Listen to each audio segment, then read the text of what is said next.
Good morning, praise Lord. Welcome to this video. இந்த காலை வேளையில் கர்த்தர் என்னை எழுப்பி சாட்சி சொல்ல உட்கார வைத்ததுக்காக நான் அவருக்கு நன்றி செலுத்துகிறேன். கர்த்தராகிய இயேசு கிறிஸ்துவை விசுவாசி, அப்பொழுது நீயும் உன் வீட்டாரும் ரட்சிக்கப்படுவீர்கள். அந்த வார்த்தை தான் எனக்கு கொடுக்கப்பட்ட ஊழியம். ஸோ இந்த வீடியோ வாட்ச் பண்ணுறவங்க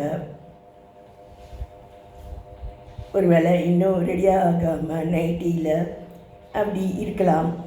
ஸோ உங்கள்கிட்ட நல்ல ட்ரெஸ் இருந்தால், ஐயோ நான் இதை சர்ச்சுக்கோ வேறு எங்கேயோ விசேஷங்களுக்காக தான் நான் இதை வச்சுருக்கேன் அப்படி கூட நினைக்கலாம். நிறைய பேர் அப்படி தான் நினைக்கிறாங்க. நாளை நாள் நம்முடையதே கிடையாது.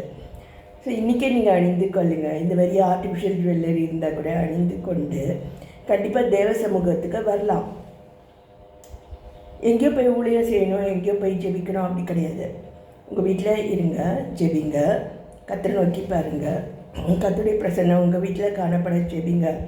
இது எங்களுடைய பாஸ்டர்கிட்ட நான் கற்றுக்கிட்டது தான். உங்கள் வீட்டுக்கு வரவங்களுக்காக ஜெபிங்க, உங்களுக்கு தெரிஞ்சவங்க உங்கள் வீட்டாருக்காக ஜெபிங்க.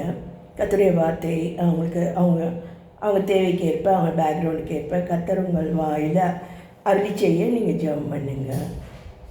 வரங்களுக்காகவும் கர்த்தருடைய பிரசன்னத்துக்காகவும் கர்த்தருடைய அபிஷேகத்துக்காகவும் ஜெபிங்க. இப்போ தான் எங்களுடைய பாஸ்டருடைய பிரசங்கத்தை நான் கேட்டுட்டு இருந்தேன். எபிரேயர் 4:12 வச்சு அவர் பேசிகிட்டு இருந்தார். நானும் ஒரு வீடியோ போட்டிருக்கேன், எபிரேயர் 4:12 சொல்லிட்டு.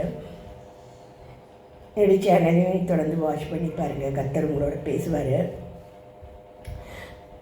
இந்த சமயத்தில் I want to congratulate the Bible college seminary. அவங்கெல்லாம் இப்போ மூவிஸ்லேருந்து கூட லேர்ன் பண்ணிக்க முடியும் அப்படின்ட்டு வாரம் ஒரு தடவை மூவி பார்க்க சொல்லி ஸ்டூடெண்ட்ஸ்க்கு சொல்கிறாங்களாம். So I really appreciate this movie. ஏன்னா நிறைய பேர் டபுள் ஸ்டாண்டர்ட்ஸில் இருக்கலாம், பிடிக்காமல் ரகசியமாக மூவிக்கு போகலாம்.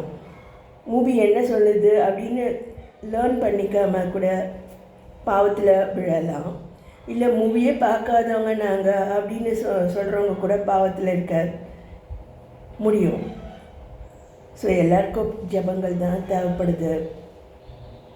எல்லாத்தையும் நம்ம கர்த்தருடைய வெளிச்சத்தில் நம்ம பார்த்தா கர்த்தர் நமக்கு எப்போவுமே உதவி செய்வார். ஏன்னா லெட்டர் கில்லத், ஸ்பிரிட் கிவத் லைஃப். இதான் எங்கள் பாஸ்டருடைய பாடம். முதல் பாஸ்டர் இதை சொல்லிக் கொடுத்தார், letter killer spirit giver life.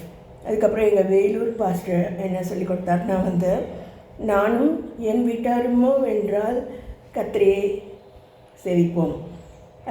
நம்ம மற்றவங்கள பார்த்து நம்ம அவங்க தப்பு பண்ணுறாங்க, இந்த பாஸ்டர் இப்படி பண்ணுறாரு, அந்த பாஸ்டர் மூவிக்கு போகிறாரு அப்படியெல்லாம் நம்ம நினச்சி நம்முடைய வாழ்க்கையை நம்ம விடக்கூடாது. நானும் என் வீட்டார் மூவென்றால் அப்படி சொல்லிட்டு யோசுவா சொன்னது போல் மற்றவங்க யார் எப்படி இருந்தாலும் நம்ம கர்த்தரை நேசிக்கலாம், கர்த்தரை சாட்சியாக இருக்கலாம். நம்முடைய வீட்டை கர்த்தருக்கு பிரியமாக அவர் தங்கி தாபரிக்கக்கூடிய ஸ்தலமாக நம்ம வச்சுக்கலாம்.